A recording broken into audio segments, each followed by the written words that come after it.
بسم الله الرحمن الرحيم الرحمن علم القرآن خلق الإنسان علمه البيان الشمس والقمر بحسبان والنجم والشجر يسجدان والسماء رفعها ووضع الميزان ألا تطغوا في الميزان وأقيموا الوزن بالقسط ولا تخسروا الميزان والأرض وضعها للأنام فيها فاكهة والنخل ذات الأكمام والحب ذو العصف والريحان فبأي آلاء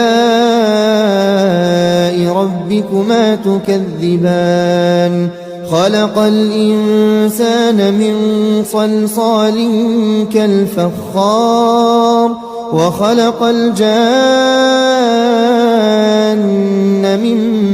مارج من نار فبأي آلاء ربكما تكذبان رب المشرقين ورب المغربين فبأي آلاء ربكما تكذبان مرج البحرين يلتقيان بينهما برزخ لا يبغيان فبأي آلاء ربكما تكذبان يخرج منهما اللؤلؤ والمرجان فبأي آلاء ربكما تكذبان وله الجوار المنشآت في البحر كالأعلام فبأي آلاء ربكما تكذبان كل من عليها فان ويبقى وجه ربك ذو الجلال والإكرام فبأي آلاء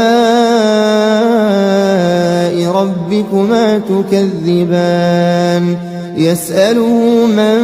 في السماوات والأرض كل يوم هو في شأن فبأي آلاء ربكما تكذبان